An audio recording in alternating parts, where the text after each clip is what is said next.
Ça fait du bien parce que on est à la recherche d'une victoire référentielle dans notre basket depuis un petit bout de temps. Et on a eu de la chance depuis 4-5 jours de pouvoir travailler, puisque le week-end dernier on n'avait pas de match en raison du championnat d'Europe championnat de France de badminton, donc on a eu plus de temps pour travailler. Donc on a eu de la chance par rapport à ça. Et il y a une stat qui me fait plaisir à travers ce match-là, c'est les passes décisives. On a 19 passes décisives. Donc quand il y a 19 passes décisives dans un match, ça veut dire que les joueurs partagent le ballon, jouent les uns pour les autres.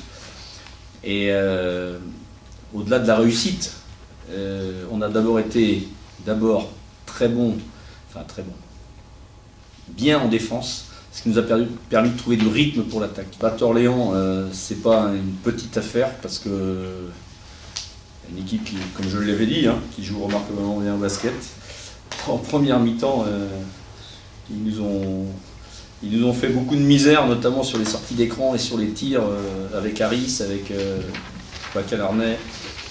Mais en deuxième mi-temps, on a su relever un peu le défi par rapport à ces joueurs-là. Et ça a été plutôt une belle réaction.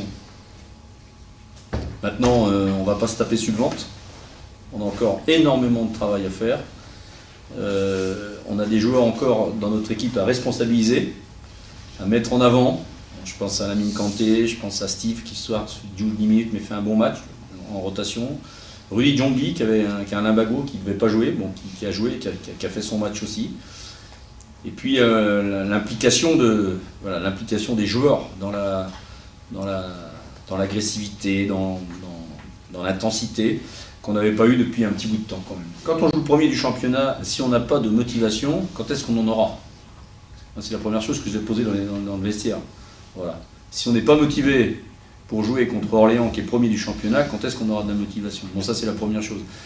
Ensuite, il y a évidemment des joueurs qui avaient à cœur de se rattraper par rapport au match des Hongrois, mais je rappelle que le match des Hongrois, ça a été un match fantôme pour nous, c'était notre troisième match en 5 jours, et on n'a pas la capacité physique enchaîner comme ça 3 matchs de suite. C'est d'ailleurs très très dur, mais c'est d'ailleurs très dur pour toutes les équipes en France, même déjà de faire 2 matchs. Parce que mentalement, il y a très peu de joueurs qui sont habitués à jouer 2 fois par semaine. Et c'est pour ça qu'on a des résultats en Coupe d'Europe qui sont toujours un peu médiocres. Donc pour nous, c'est encore plus difficile. Et ce soir, la particularité de ce match-là, c'est qu'on l'a bien débuté, on l'a bien commencé, et on n'a jamais pris trop d'éclat. Ce que d'habitude, dans les matchs qu'on avait fait avant, on prenait 6, 8, 10, et on n'était pas capable, même si on mettait un temps mort au milieu, on n'était jamais capable d'avoir une réaction d'orgueil et de relancer la machine. Ouais, John, je l'économise dans le troisième parce qu'on sait qu'il peut finir fort. John, avant le match, était un petit peu inquiet sur les options défensives qu'on avait prises, etc. Mais John, il est comme ça. Et bon, on l'avait fait poster un peu plus que prévu, parce qu'il y avait des joueurs un peu plus petits en face de lui, il aime bien ça. Donc il a bien utilisé tout ça. Surtout, il nous met des paniers à 3 points qui ont été très importants à un moment donné. Voilà, mais John c'est pas que lui. Moi j'ai trouvé Torrey Thomas ce soir très, très bon dans le rythme et surtout sur les aspects défensifs. Parce qu'il faut, et puis il faut tenir surtout, de l'autre côté, il y a quand même des clients. La Calarnet, c'est pas un petit.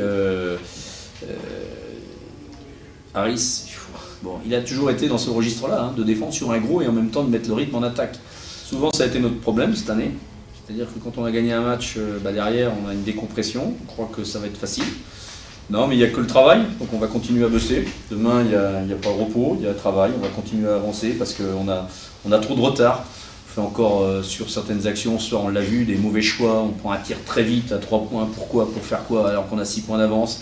Donc il faut qu'on travaille sur ça, sur la patience, sur les tempos, sur la façon de jouer les pick and roll, les angles des pick and roll. Enfin, il y a beaucoup de choses qu'il faut qu'on travaille et qui ne sont pas encore au point.